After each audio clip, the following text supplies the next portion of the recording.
right. Yo, yo, yo, what it do, what it do. It's your boy Yellow the Poet, and I am here with Mr. Luc Lising.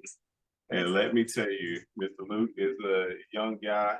I love talking to the youth. I love seeing the youth being successful. It is an awesome thing. Mr. Luc is definitely been successful in real estate, and he's also been successful in some other ventures. Let's get to it so Mr. Luc can explain to us what's really going on. Welcome, Luc. Let's say I greatly appreciate you joining the show. Is there anything that you would like to share with us to help us understand what you do?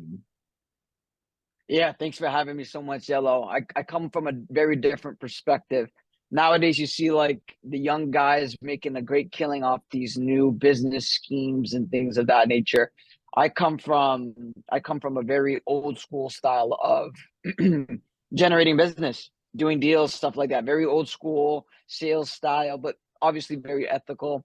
I'm open to talk about anything, man. Anything that can help your audience gain some insight on business development, how to network, anything, brother. Awesome, awesome. I love it. I love it.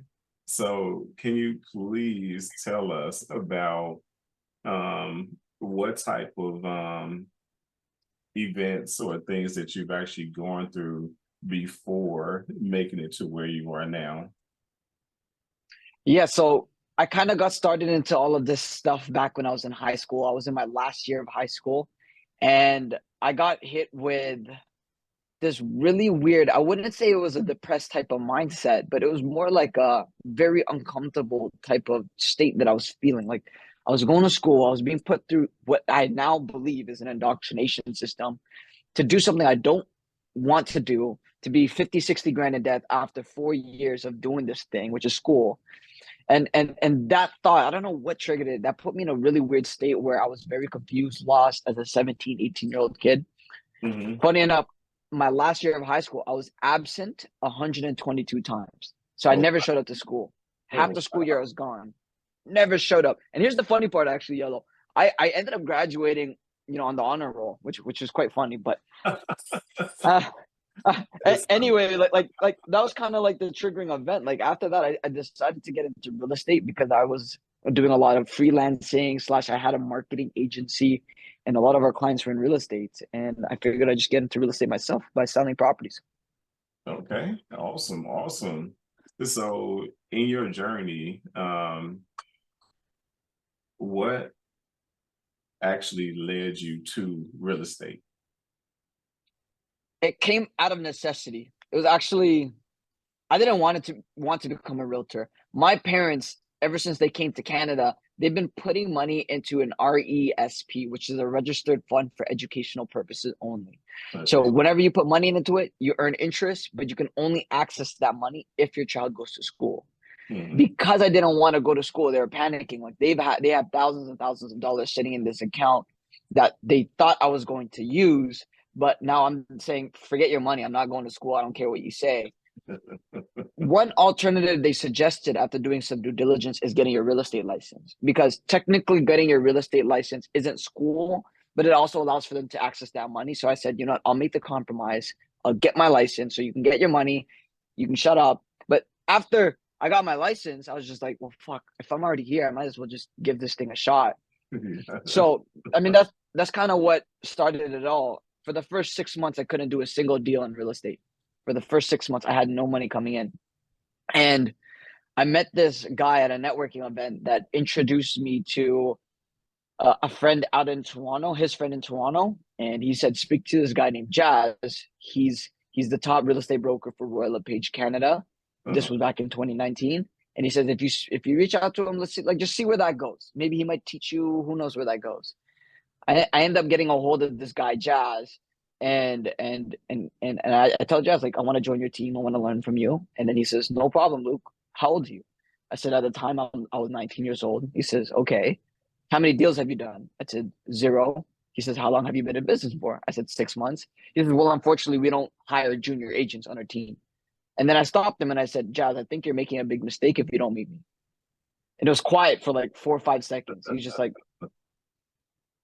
"Who the hell is this kid?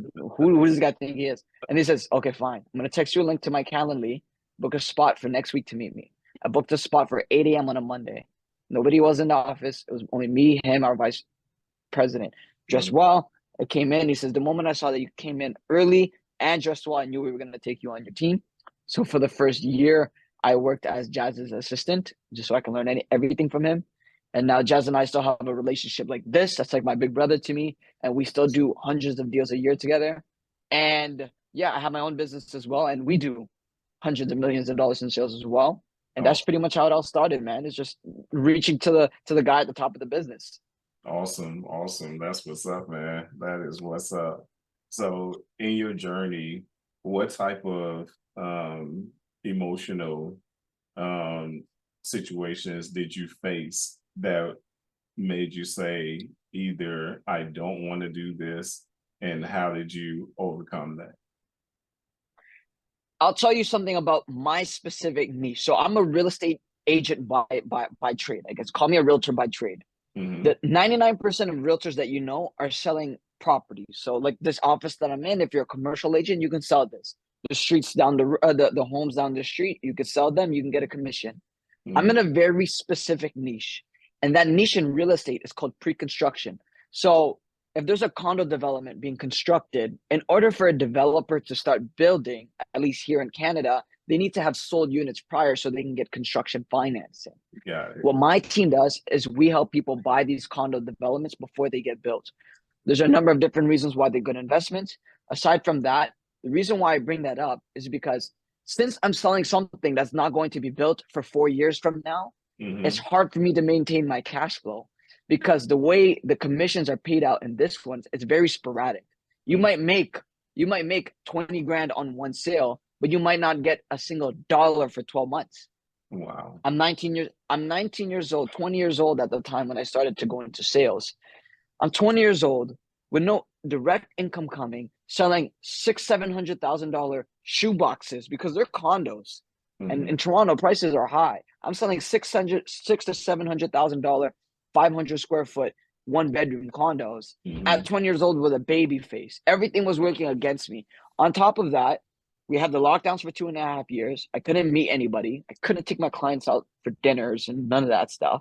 And now we're in a recession where interest rates are flirting at around 6.5%, and everybody has their hands in their pockets because they're too scared to buy. But despite all of those things, I've still sold well over 300 deals. Why is that? And there's a number of different reasons why that is. And going back to what I was saying earlier, it's just very old school and no sexy like strategies. Just very picking up the phone. How are you? Building relationships. Do you know anyone that needs help at this time? That's it. Exactly.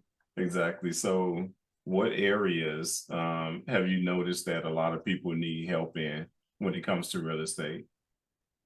Well, I find that a lot of people are very arrogant. I think they know it all. But the first thing I did, and I think this was like probably a blessing from God because I didn't even know I was doing this right, is that I simply reached out to the guy at the top of our business and I said, I'm going to learn from you, whether you like it or not. I'm going to just show up to your office, even though you tell me to leave, and I'm going to bring the coffees because you're just going to like the fact that I have that kind of work ethic and attitude. So people have to be just so like people are very arrogant. They don't want to learn from somebody that knows more than them. And off camera, Yellow, I was telling you, like, despite the fact that I've accomplished X amount of things in my life, I still humbly say I'm not qualified to teach this type of person because I've never accomplished this.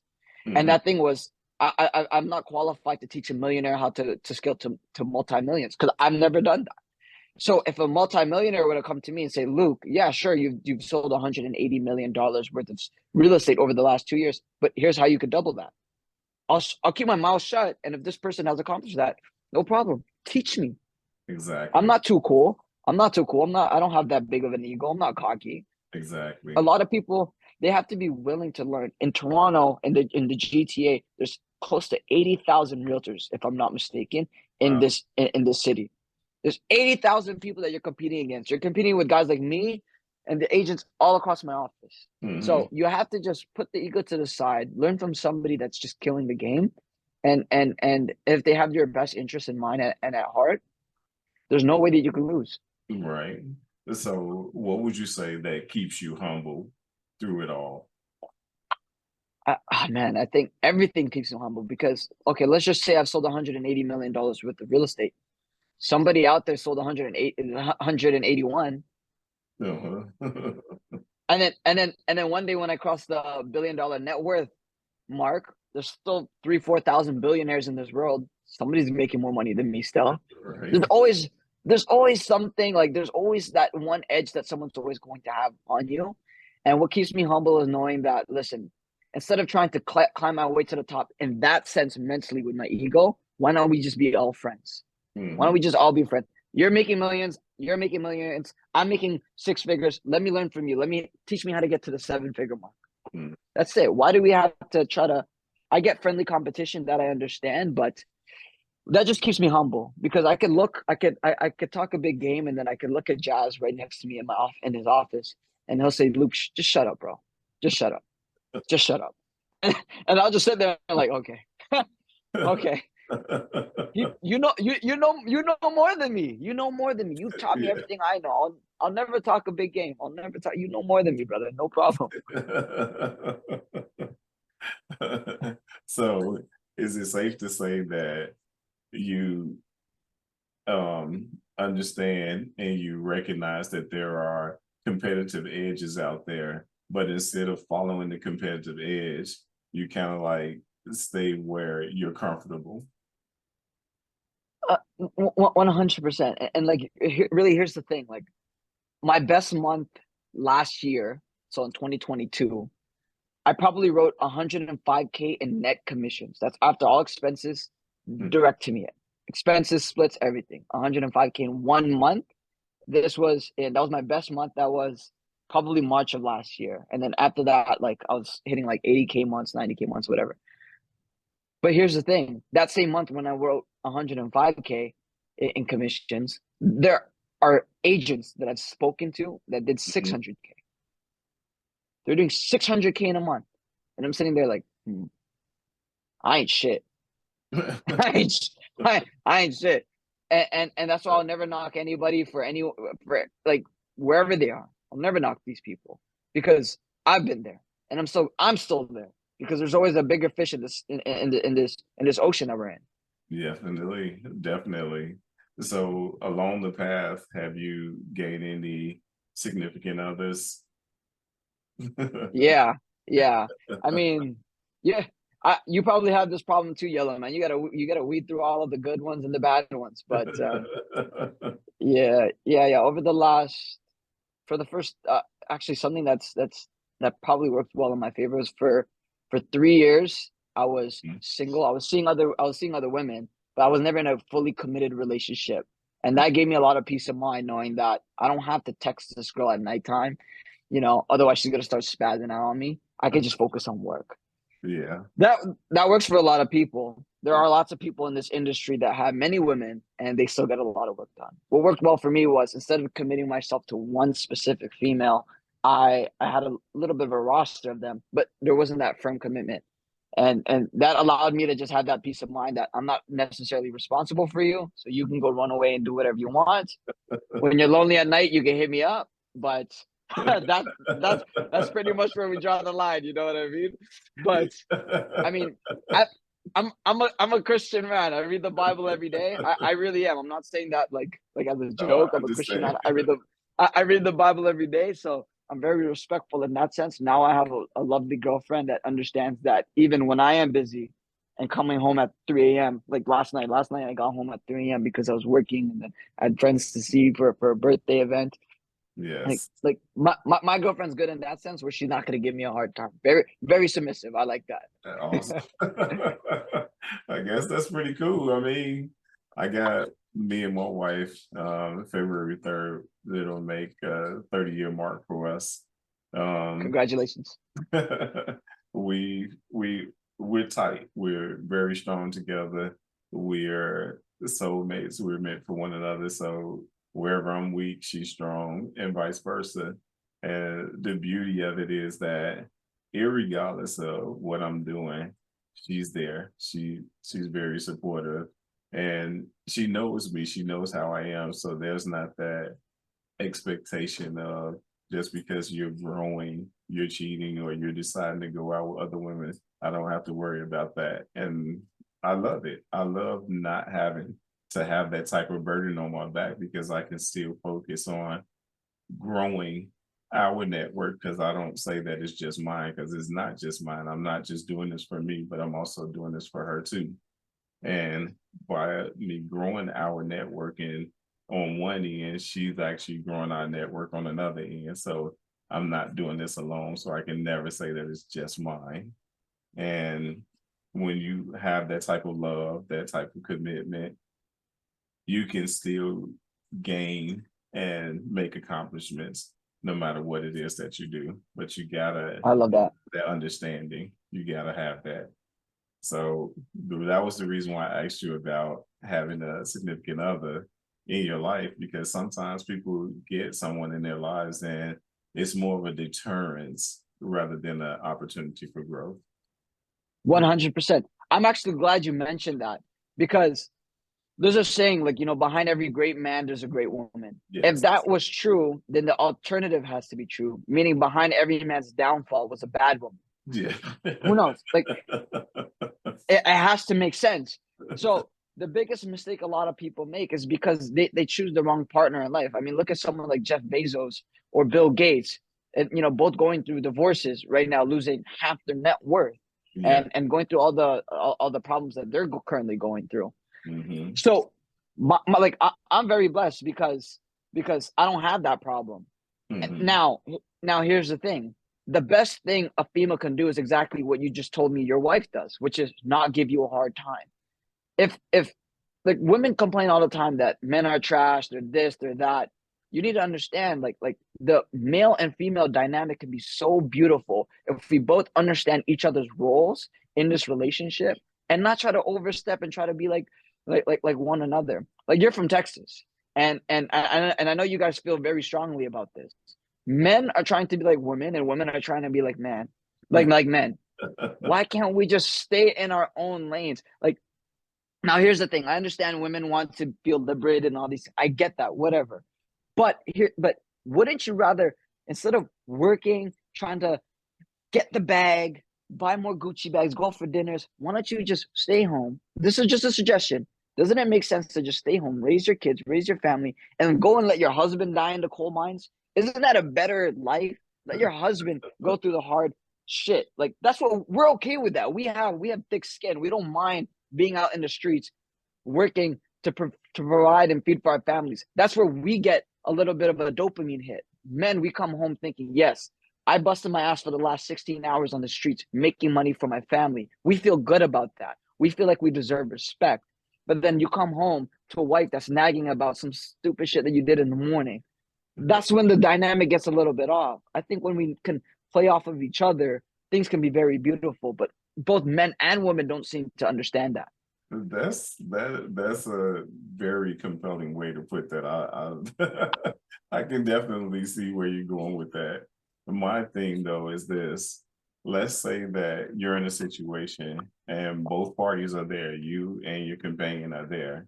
And in that situation, she knows more about that situation than you do.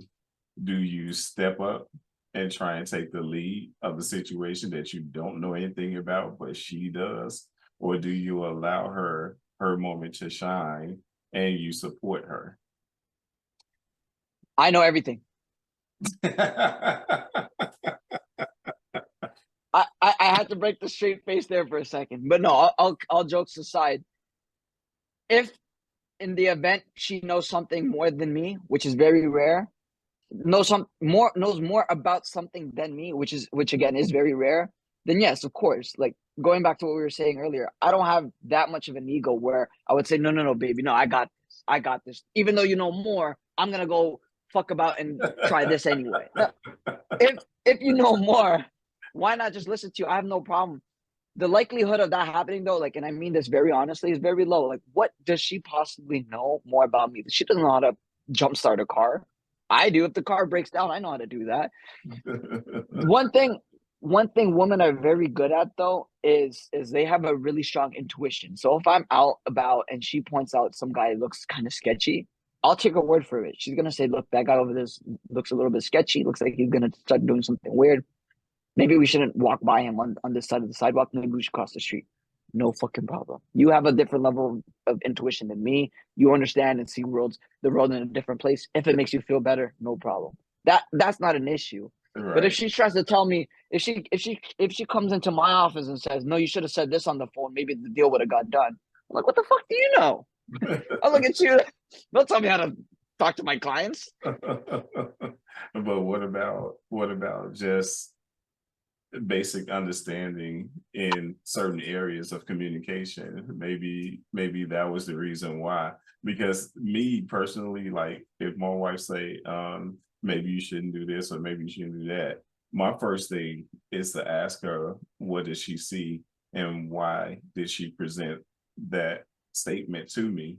And once I understand where she's coming from, and then I explain to her why I do the things that I do, and we both finally understand why this or why that or what this is for and what that is for. Once we both understand that, it's usually something that actually works out. I understand where she's coming from and like, okay, I'm gonna try to tweak it a little bit so that I'll see if this actually works better for me versus me saying continuing doing what I was doing because I felt like it was working for me. I'll see if something else would work, something that would probably make it better. And 9 out of 10 times, I kid you not, doing it this way so far, things have constantly gotten better. Like, like as far as like views that I get now, instead of the 2000, I mean, the 2 million some views that I was getting, I'm now at 4.5 million views. So Wow. thanks to listening to her, she didn't know exactly everything that I do on a detailed level, but just understanding certain forms of communication and listening to what she said and why she said it, it helped me to grow even more. Yeah, and you want to know why that actually works, Yellow? It's because men are more logical and women are more emotional. But the problem is, and I'm gonna put this on the men now, is they get too emotional when they start to have an argument with their girl. They start to spaz out and yell back at their girl, and now turn into a heated argument and da da da da da. They don't know how to control their emotions. If your girl comes to you with a suggestion or a problem, it's coming from an emotional state. You ever hear a girl, the most common thing these women say is, "You don't understand how I feel. That's how I feel. But what about my feelings?" That's what they all say. But then when they say that, men tend to spaz out. But that's because they're too emotionally driven now. They need to keep themselves level. They got to control their emotions. But when you can calmly look at your woman and think, okay, this is how she feels. Me as a logical man, here's what the most logical solution is. I'm gonna look at her emotions, but coming from a logical perspective. Here's the best way to combine the two things. Boom. Now you have a solution. So, like, that's my approach. Whenever I do something, it comes from a very logical perspective. And if the woman that I'm with spazzes out on me because she's gonna react emotionally, the last thing I need to do is spaz out back, reacting emotionally. I then think, okay, in her eyes, this is what it looks like. I did this. I'm being very logical here. How can I calm her down, explain it peacefully? When you approach it that way, the dynamic between like what we were talking about, like nine times out of 10 with you and your wife, it's been making so much more progress to whatever it is better for you guys. Yes. When you can approach it that way, it gets much better because now you're not overreacting. Now she's getting to understand your logic behind things. You can use the energy that we both have, these opposite genders. We have opposite energies. You can use those energies to make something so good, so beautiful. But men don't understand that. So I'm putting it on the men now. You guys are too fucking emotional. Men are way too fucking emotional. Some of them are. I totally agree with you on that. Now, one thing I can honestly say about my wife versus other women that I've been with, and I've had enough, believe me, is that my wife possesses something that the average woman doesn't. And that's the fact that although she has her emotions, she also has logic. And Mm. it's as weird as that may feel to me or sound to me, I couldn't have asked for anything better than to have a woman who understands the man on a logical level and not just driven by emotions. I'm not saying Lucky she you. doesn't have emotions, but she does. But I have a rarity, and I'm excited about that. I'm happy about that. I'm ecstatic. And I think that there are more women in this world that need to be like that. Yeah, yeah. I, I, I I agree to an extent, but it gets odd when she's fully logical and no emotions. Like because I personally I like a feminine female. So when you can Yes. have a little bit of, you know what I mean? She's very woman. Trust me, she's all woman. There's nothing that the average guy, if you're a strong guy, you wouldn't want to take anything away from her at all. Mm. She's very, very, very feminine. There's Hey, nothing that I can take away hey, from her to say hey, hey, Yellow, let me know if she has a sister. that. She does have sisters. I All don't think right, they're all as right. tough as you are, but she does have sisters. We can talk off camera.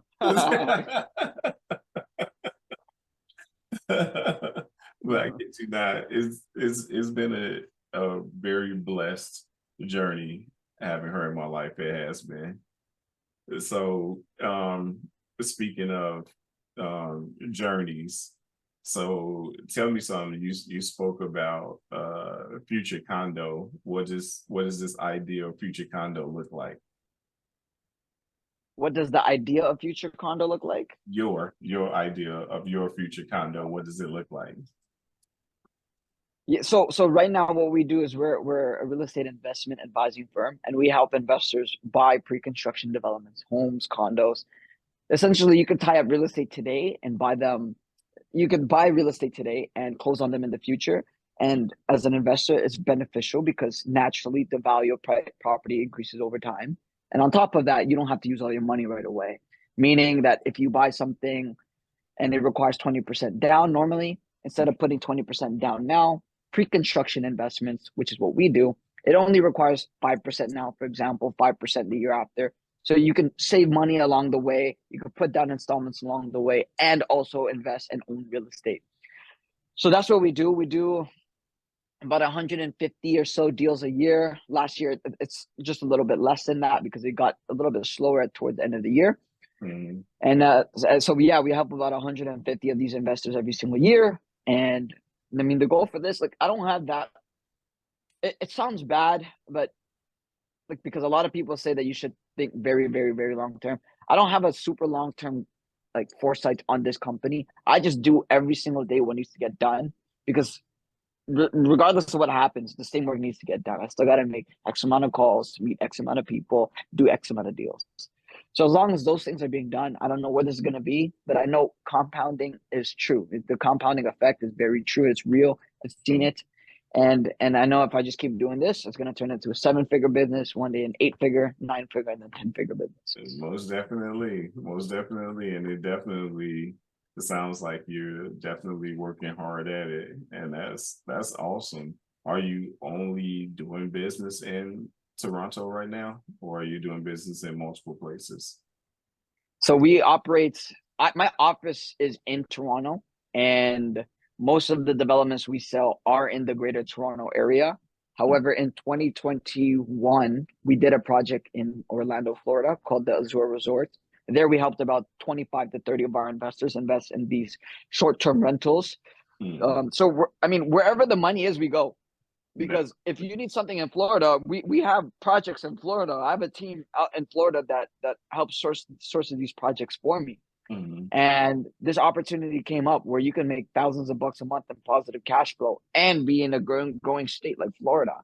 So we saw the opportunity, we identified it, we helped 25 to 30 of our investors invest, Mm. and it was a blowout project. There was like 100 units in that building. We sold out, excuse me, 100 units in that development. We sold out 30% of it.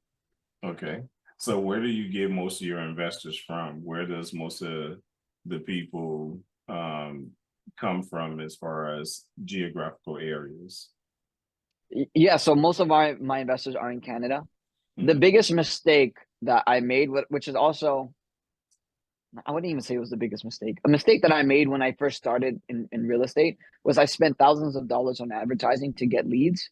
But my advice to anyone just getting started is to reach out to your existing network, because the average person knows 200 people. So that means you know 200 people. But if the 200 people you know also know 200 people, that means your network is now 40,000 people. So the 200 people you know, if you're selling shoes, cups, or real estate, it doesn't matter.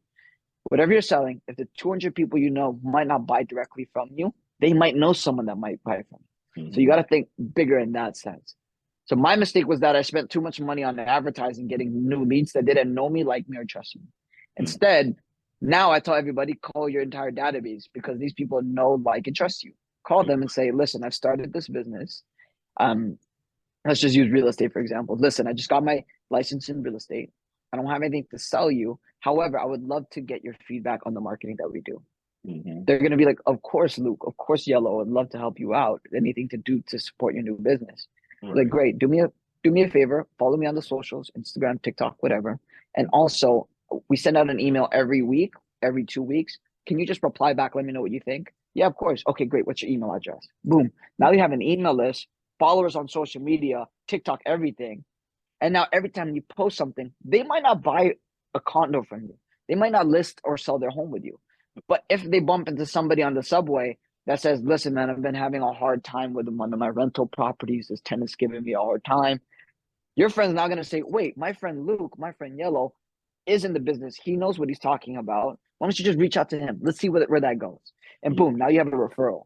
That referral might not lead you anywhere, but over enough times, it will. Right. So over the course of getting investors, are there a specific type of investors that you focus on? People that are only focused on real estate, entrepreneurs that have multiple things going on and may actually invest in your business? Is there a specific type of investor that you all look for? Not necessarily. The best people that I like to work with are the ones that are open to learn. I think this just goes back earlier to what I was saying about arrogance. Some people are just too stubborn to listen, which is fine. We tend to turn those people away, because if anything goes wrong, then for whatever reason, even things that can be easily fixed, they tend to be very stuck up about it. And I've done enough deals to like, I'm not the type to force people to buy. If you don't like me, then we don't have to do business together, no problem. But like the type of people that we work with are just regular working class people, man. Like, I'd say less than 30% of my clients make over 30K, 300K a year. Everybody's making less than 300. Like, I know that's a big number, but okay, let me think of another way to word this. I'd say on average, my clients are making about 70 to 80K a year. They're not, they're doing slightly above the average salary, but they're not crazy rich either.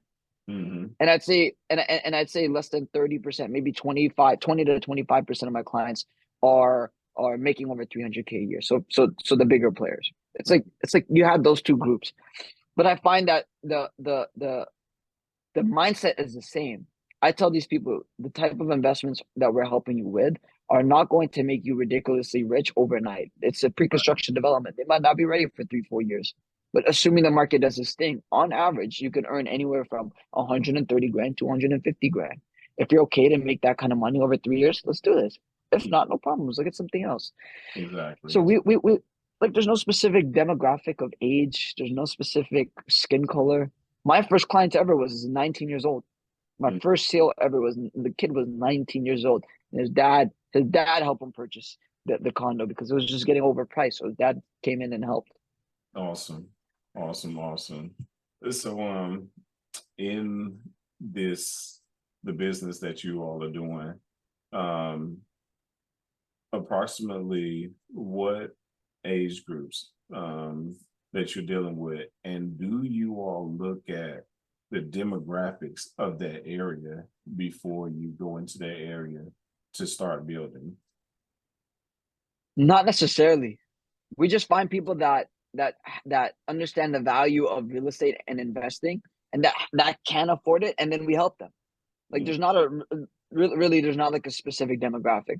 I know a lot of people say that you have to create that avatar. Like that's like a term in the marketing industry where you have to create that avatar of who exactly you're looking for and attract that person. We don't. Like if you can afford 10% of the purchase price, so let's just say it's a $500,000 condo. If you can afford 10% of that, which is 50 grand now, and you're okay to save the other 10%, then yes, you're our ideal client.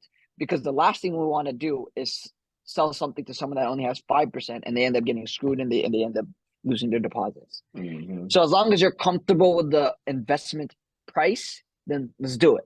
Because everything else we can figure out. We have the right clauses inside of these contracts to protect you. So for example, we have something called the right to assign in every contract that we sign. Meaning that if for whatever reason at closing we don't want to close on it, or if we can't get the mortgage or whatever it is, we have the right to sell it to somebody else before closing on it. That keeps you protected. That's a safety net. Okay. We have all these little things built in the contract to keep you protected. So really to us, it's just, can you afford it? Yes or no? Okay, let's talk about if this strategy works for you or not. Awesome. So it sounds like you all really care about the people that you're working with. And that's truly a blessing because you don't always find that in any business. It doesn't matter what the business is, you don't always find that. So when you all are dealing with your clients, do you deal with them one-on-one, or do you deal with them over the phone, or is it all of the above?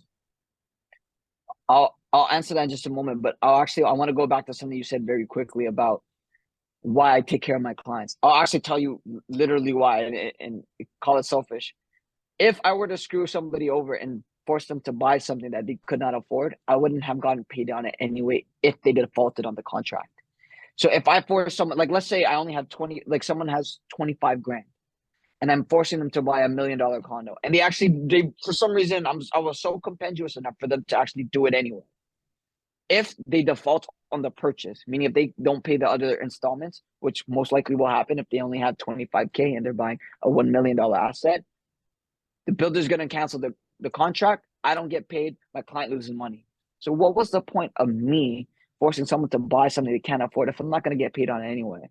So that's why I don't force people to buy, because if you, for some reason, for whatever reason, you can't afford it, I'm not going to get paid on it. So now I look like a corrupt real estate agent, and now I don't have money because I'm not getting paid on it. So I have zero incentive to force anyone to buy. But to answer remind me your question again. So I got sidetracked. When you're dealing with your clients, do you deal with them on a one-on-one? Is it telephone? Is it via video? Or is it all of the above? Everything. So the best way to build a relationship with somebody is in person. That's got to be at the top of your list. COVID is over now, guys, and you can't afraid to be out there to go meet people. You got to shake hands. The more hands you shake, the more deals you make. So you got to be face to face. After that, we like to do them at a larger scale, which is very nice about pre-construction, because we don't have like a property to open the doors and show. We can do this at a large scale by having a seminar, educating people on the strategy of pre-construction, and then selling them something. So that's what we like to do. We like to do a lot of events. After that, stuff like this, Zooms, just so I could see your face, you could see mine. And then we do a lot of phone calls. I'd say a good 70-80% of my days on the phone, like just regular phone calls, not Zoom, not FaceTime, just phone calls, connecting with people to then book an in-person appointment, to then schedule them to attend one of our seminars or events. But yeah, we got to hit them with everything, man. And then now we're on social media. You're going to see my videos and my faces everywhere. And if you like me, great, we can do business. If you don't, no problem. That's cool. That is cool as ever. I like that. Yeah. So tell me this: when you're dealing with the client, has there ever been a time where you say to yourself, I don't think this is going to work? And how did you do it? I'm gonna tell you, this happened last night. I'm having dinner with a friend for his birthday last night. I get a call. This wasn't even a pre-construction investment. This was for a rental. I had a client come in and said, Luke, I'm looking for a rental. Like he wants to rent. He's looking for an apartment to rent. So I said, no problem. We've been going back and forth for 2 weeks. And then right when we put an offer in, long story short, just to keep it short, we put an offer in. The listing agent calls back and says, listen, I called your clients, the tenants' workplace. I called like all the references. They don't know who this guy is. Like he doesn't exist in their database. Oh, I'm like, what do you mean? He's been working at this company for a year and a half now. He's been there for so long. And he's like, no, man. They're like, we spoke to the chief of staff. They have no record of this guy. We don't have any record of his references. We don't know who this is. I said, okay, let me call you back. I hang up. I call my client and I say, listen, the references and the company that you claim to work for, they don't claim you. And they're like, and he's like, what are you talking about? And he's like, they don't know who you are. Like, is there like some kind of misunderstanding? And then he's like, okay, we'll talk about it on Monday. I said, no, we have an offer in, irrevocable for 3 hours from now. If they accept it, you could get screwed. Obviously, they didn't. Neither you wouldn't. They're not going to accept that offer. right. I'm like, tell me the situation now. What is happening? He says, okay, bro, I'll come clean. All these fucking documents are fraudulent. I don't work. For 2 weeks, I've been working for this. I've been helping this guy find an apartment. And this guy tells me it's fraudulent. Like he doesn't work. He doesn't do any of the things that he claims to have done. All of the documents that he created were all forged, fake signatures, everything. Wow. Like, wow. For 2 weeks, I've been so open with you, and I asked you in return to just be honest about your situation, so I could package up a nice profile for you and present it to a landlord. And all you did was lie to me for 2 weeks. I would not have even gotten paid much on that deal. Like in Toronto, you get paid half month's rent, and he was looking at a $2,800 2-bedroom condo, $2,800 per month, which is not much. So that means my commission on that would have been $1,400. I would have got $1,400 over 2 weeks of work, and now I'm not gonna get anything because everything he told me was a lie. It's all fraudulent. And I said, listen, sleep on this overnight. Call me tomorrow and tell me how would you like to approach this. In my head, I was just kind way of saying I don't want to talk to you anymore. Goodbye. Oh my goodness. Oh my goodness. So at the end of it all, what was your takeaway from that particular incident? What was your takeaway? Don't do rentals. Don't do rentals. If you're an agent, go for the big deals. Do the commercial deals, $100 million and up. Don't do rentals for $2,800 a month. You got to go for the biggest deals possible because there's frauds everywhere. So if you're gonna get frauded, at least do it for the big bucks. I'm just kidding. I'm just kidding. I'm just kidding.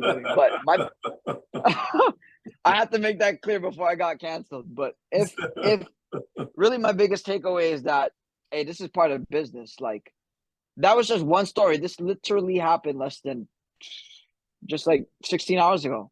This literally just happened.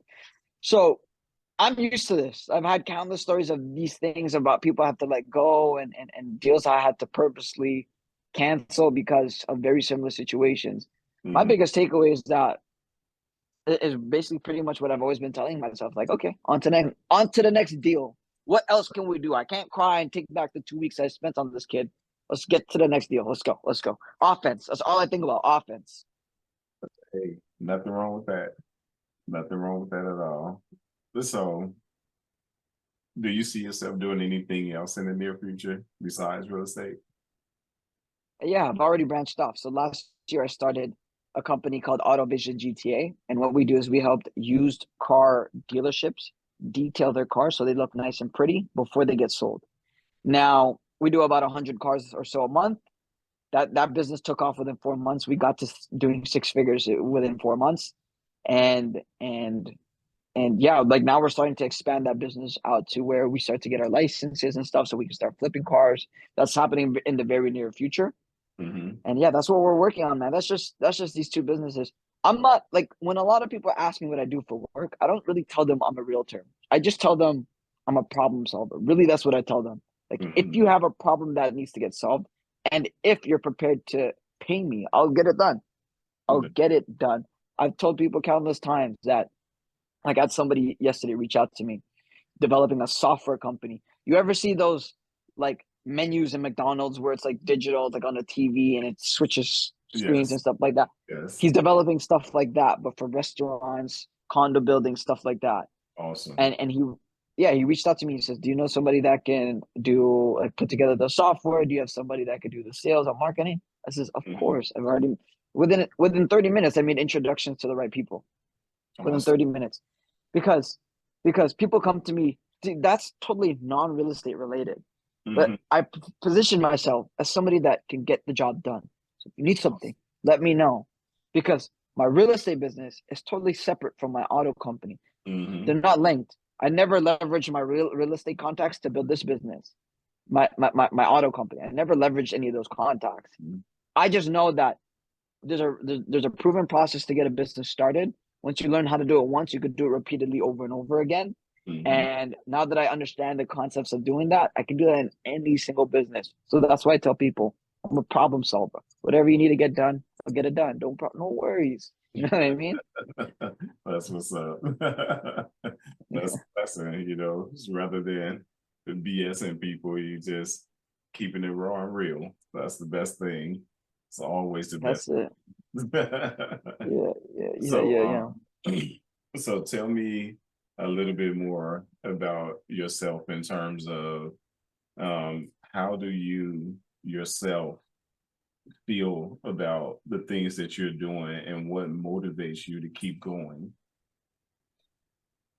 How do I feel about myself? I think I don't like to get too high on myself, because when I do, I tend to, God always finds a way to humble me. So I think that I do feel that the progress that I made has been good, but I know ultimately that I don't like to get too high on that, because like I said, at any moment God's gonna be like, shut up, and then boom, and it puts me right back into my place. And knowing that at any moment that can happen, that's what keeps me somewhat leveled. I Plus I just don't like to act too cool anyway, because nobody likes that guy. I Mhm. don't like that guy. So why would I want to be that guy? I don't like to act like a hot shot or any of these things. So I'm very proud of the things that I've done, but I also know I'm nowhere near where I'm going to be. And on top of that, I don't want to act like I'm going to be some big shot, because at any moment anything could change.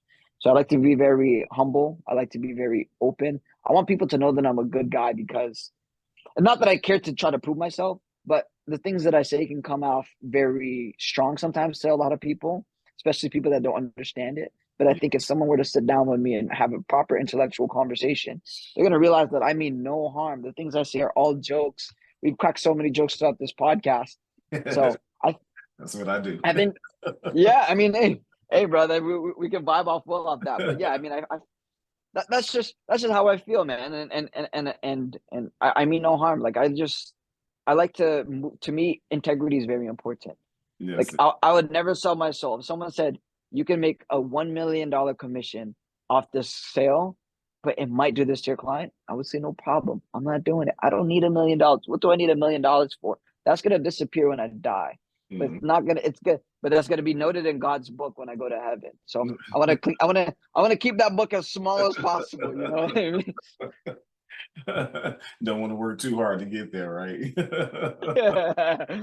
Yeah. So like to me, my metric, like a lot of people, their metric is, for example, a basketball player's metric is how many times can I score, or put a ball in the net. That's Mm, their metric. My metric is how much money can I make in the most honest way possible. yeah, That's my metric. How yeah. many dollars can I generate without screwing people over, without cutting side deals, without cutting, ties and burning bridges, any of that stuff. That's my metric. Awesome. That is awesome. So I have an idea for you. If you ever decide to merge your business ideas together, you can get a building and fix it all up nice. And then you can take one of the cars from the dealership, and you know how some of the businesses advertise their vehicles. You can put it right on the top of the building, and you can say, hey, change the name to something that merges both names together. Mm. I'm just Yeah. messing with you. I'm just Hey, messing. hey, Yellow. Here's the thing, though. I'm Asian, bro. So if you give me a car, I might end up crashing into the building. Who knows, bro? Who knows, bro? We have a bad reputation of being. We have a good reputation of being bad drivers. It's all, it's all good. It's all good. I'm just messing Yeah, with you, man. But it, it's not gonna be on top of the building like strategically placed. It's just gonna be in pieces, crashed, destroyed. Insurance is calling me, asking what the hell happened. How did this building end up upside down at the top of a fucking? How did this car end up at the top of a building upside down? hey, or maybe you can just put a car right there in the office. Yeah, who knows, bro? Let's see if I can even get it parked there. Who knows? No, I'm playing around. I'm playing I'm around. just messing with you. I'm just messing. I'm just messing with you. So how about some key takeaways that you have encountered that you're willing to share with the world from the time you started to now? So I have two businesses. Both my first business probably took about a year to do its first six figures. My second business took 4 months to do its first six figures. And the only reason why both businesses were able to scale so quickly at a young age, at such early ages in their business and early ages of me as Luc Lising, is because I stopped in both industries, real estate and the auto industry. And I stopped and said, who is killing it in this business? In real estate, it was my mentor Jazz. In the auto company, it was another guy that owned a dealership and they were doing hundreds of cars a month. And I stopped and said, who are these people and how can I bring them value? Because these rich, wealthy, successful people don't want to sit with you, even though you and I are funny, Yellow. They're not gonna, just because we're funny and we can bring jokes down to the pub with them, that doesn't mean they're gonna keep us around for very long. You need actual value coming into their life. So I thought and said, how can I bring these people value? For Jazz in real estate, he just liked my attitude. He liked the work ethic. To him, that was valuable. And then I worked as his assistant. That brought him value because everything he needed to get done, I got it done. And I never once questioned him. He can vouch for me. Never once questioned him. And I never once said no. I was a yes man for a good year. Until now, I'm a yes man. But especially as his assistant, Jazz said jump. I said how high. I was a yes man. That's how I brought my value. In the auto company, I had this friend that had that dealership doing hundreds of cars a month, very successful guy. And then I thought to myself, how can I bring this guy value with the detailing company? And then I said, why don't we just undercut this guy? Undercut his current detailer by 20%, take a pay cut, but at least now we had the business. That's what we did. That's how we brought the value. And that guy that owns that dealership, until this day, I still do for the favors for him. Like he was in the hospital a few weeks ago because he had a stomach, something bad, like stomach poisoning. He was coughing up blood or something. Whatever it was, he's good. He's good now. But he called me and said, Luke, like I'm feeling very ill, but I have a Honda that needs to get picked up on the other side of the city, and I need it to get dropped off to the other side of the city, from the east to the west. That's literally what happened. And I'm sitting here, it's 9 a.m. and I'm like I'm gonna spend the next 2.5 hours doing this thing. I have a lot of shit to do, but it's my friend. I gotta take care of him. I did it. I didn't do it from a complaining perspective. It's just now I'm thinking in my head, okay, how do I rearrange my schedule? I did it anyway. He paid me $0 to do it. But guess what? By doing that, he introduced me to more people. He didn't introduce me to more dealerships, I meant. He didn't introduce me to more dealerships because I did that. It's just that when you do people favors and when you bring them value, they feel indebted to you and they want to repay that. So, for example, Yellow, if I come right now and if I bring you a coffee, you're going to be like, thanks, Luke. If I come back the next day and I bring you a coffee, you're going to be like, oh, fuck, this guy did it 2 days in a row. By the third day, you're going to be like, no, I owe you a coffee now. That's just how it is. So when you can bring value to these people, you're going to get it in return. So my advice for people is bring value to the people at the top of your industry because they're going to be able to teach you and guide you so you don't have to keep hitting your head against the wall. Hey, that's a blessing. That's a blessing, man. I love it. I love it. Definitely. So also in your journey, what would you tell new and upcoming people that's trying to reach the goals that you've achieved already? I think it was exactly that, man. I think you got to just put your ego to the side and just think, who's killing it in this game and how can I bring them value? Because the only way to fast track your success is learn from somebody that already made all the mistakes and just learn from them. That's the only way to do it as quick as possible. Or you could do what most people do is they puff up the chest a little bit, act like a hot shot, act like they know it all, and hit their head for 3-4 years, and then maybe have a little bit of a breakthrough. You could do it that way. Or you can just be like humbly, listen, Mr. John Smith, I don't know anything, but you do. I'm gonna do this for you. Da da da da da. In exchange, I just expect that I'll learn just by being in the room from you. You don't have to sit down with me and mentor me. I just want to be in the room because I might pick up a thing or two that you see on the phone. That's it. No problem. Like I'm not gonna overstep. None of that stuff. If you approach networking in that way, you can meet somebody that's willing to share and give you value and mentor you indirectly as well. Just by being in the room, you learn through osmosis. If you're in the room with people that are that have a 7-figure net worth, making millions of dollars, on a weekend, and you just get to overhear their conversations on how they speak, how they sell, how they do deals. You're gonna learn from that's a lot of value. You're doing better than the people that are doing it by themselves. So just get in the room. Find a way to get in the room. Like for me, like if anybody, I challenge anybody. If you want to learn and connect with me, just DM me on Instagram. It's at Luc Lising. I'm an open book, man. Like I was telling Yellow this off camera. I have no programs to sell anybody. No courses, no training, none of that stuff. But I know that if you connect with me and you have some kind of idea, like putting a building, like car on top of a building, and I like it. Who knows, man? We might be able to do some business together. Who knows? Definitely, definitely. Hey, it's a blessing, man. You're young. You're 22 now, right? I'm 22, turning 23 in June. I'm getting old, brother. I'm getting old. I ain't say you're getting old. Yeah, good I'm luck. getting old. I'm getting old. Good luck with that, Luke. I'm 51, man. Hey, brother, you look good for your age. Thank you. They say black don't crack. You know what I mean? No, it's good black. Don't crack. There you go. There you go. That's it. Man, I am definitely happy that we actually had this interview today. This is awesome. I'm glad to see a young businessman like yourself doing the things that you're doing. It's truly awesome, and I hope that a lot of young people learn something from this video today. So, what would you like for our audience to get from this video today? I think that if you couldn't tell, I think being as authentic as possible and as humble as possible, I think that can resonate with a lot of people.